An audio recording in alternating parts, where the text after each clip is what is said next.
Despite pledging to be maximally transparent, one of the biggest secrets for weeks now surrounding Elon Musk's Doge effort has been who is actually running the place. After asking for weeks and even being told just this afternoon that the White House wasn't going to reveal the individual's name, we have now learned who it is.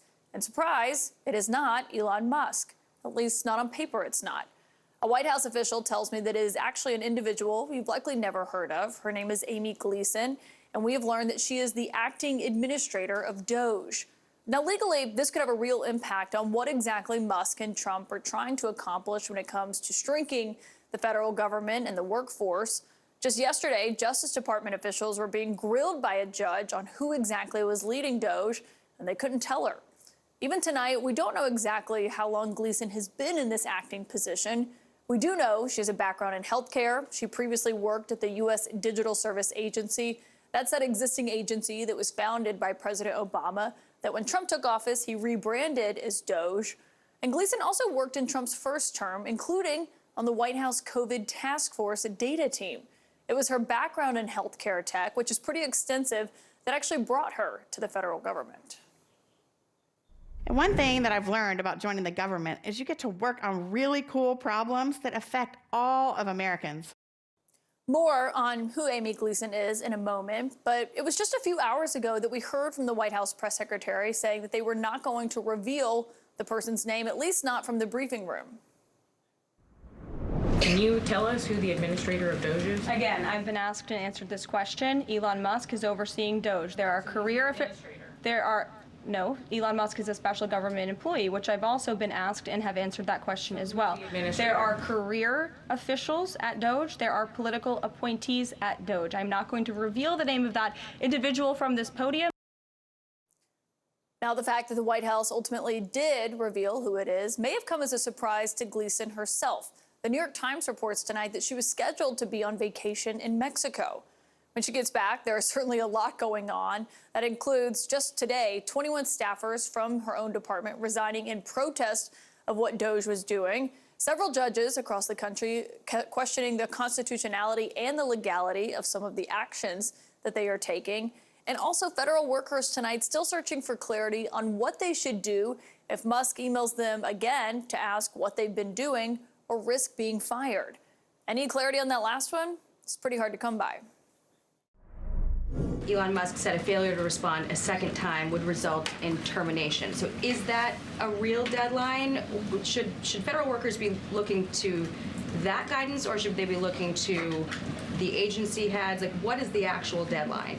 So again, the agency heads will determine the best practices for their employees at their specific agencies. Again, this was an idea that Elon come up with. Doge worked with OPM to actually implement the idea, and the secretaries are responsible for their specific workforce. Do you see it as voluntary, like OPM has said, or mandatory? Yeah, well, it's somewhat voluntary, but it's also, if you don't answer, I guess you get fired. The president is set to host the first cabinet meeting, I should note, of his second term tomorrow. It'll be our first opportunity to see Doge's leader and all of Trump's other cabinet officials meeting face to face. That, of course, being Elon Musk, not the acting administrator. My first source tonight to lead us off is CNN political analyst Maggie Haberman of the New York Times. And Maggie, as we've been, looking into this and talking about how long it took to find out who is actually the administrator here, what does it say to you and why they waited so long to reveal this person's name? Well, a couple of things, Caitlin, and I apologize for looking down, but as you know better than anybody, the work does not stop right now. I think that they, despite their professed commitment to transparency, have been operating in great secrecy around Doge and what it is up to and what Elon Musk's group is doing. And I think that they were trying to avoid being pinned down in the course of legal cases. And then I think it became clear that that was not going to be sustainable. And so they went ahead and they said it's this, this person who is a career person, Amy Gleason.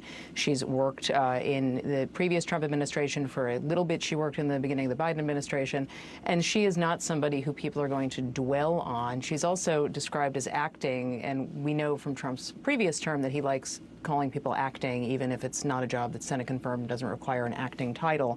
So I make of it that, this is another moment when they have been forced to say something because there was such a crush of stories around it. these are things that could be dealt with on the front end more easily and just are not. Yeah, I think that's a good point in terms of the fact that they are calling her as acting. This is not a Senate-confirmed position, but it does matter because it could determine whether this person has to file a financial disclosure form that's public, whether or not they are named in lawsuits here. I mean, essentially, this means that Elon Musk, if on paper he is not technically leading Doge, will not be that person, presumably. No, that's right. I mean, it appears to shield Elon Musk from certain levels of disclosure that he might otherwise have. We already know, he is a special government employee. He does have to file a financial disclosure, but they are not planning to make that public as far as we know. We do not know whether President Trump has granted him a conflicts of interest waiver, although I suspect that if he had, we would have heard about it. And we know that Musk has, many companies that have contracts with different government agencies or permit issues with different government agencies. The president just keeps saying, well, if there's a conflict, we're not going to let him do it. But I don't know how the public would know that or know that that was indeed being adhered to. Yeah, and for the pledges of maximal transparency, it's actually taken a bit of time to get a detail like this one.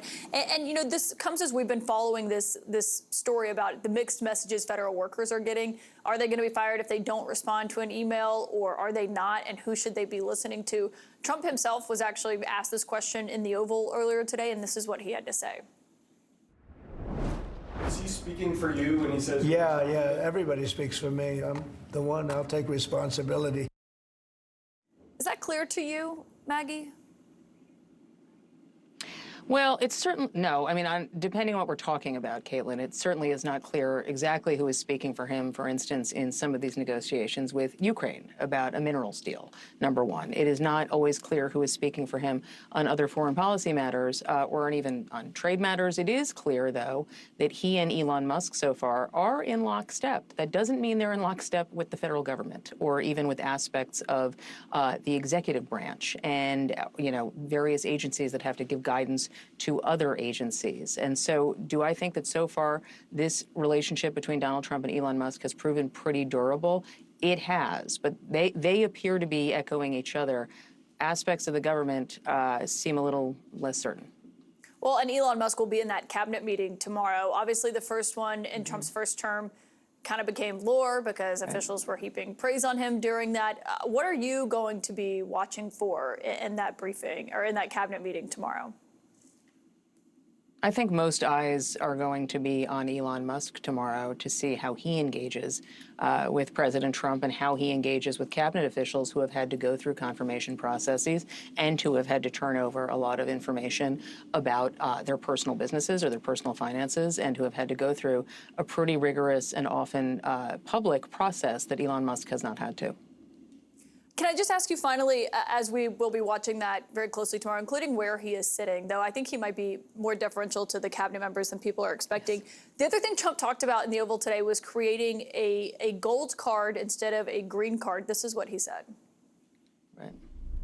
We're going to be selling a gold card. You have a green card. This is a gold card. We're going to be putting a price on that card of about $5 million, and that's going to give you green card privileges plus. It's going to be a route to citizenship, and wealthy people will be coming into our country by buying this card.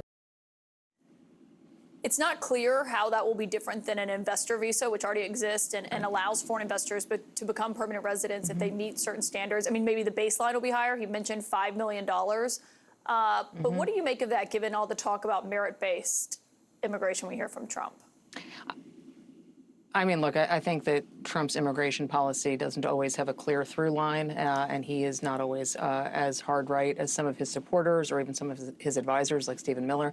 I think that Trump sees everything in terms of a financial exchange, and he sees, this as a way of looking as if he is bringing more dollars to the U.S. Treasury. I just don't understand exactly how this is going to work, and I don't think it's clear. And to your point, there is something like this that exists already. It would be a limited pool of people who could afford that, but we'll see what it looks like. We'll see what Congress has to say as well. Maggie Haberman, as always, thank you for your excellent reporting.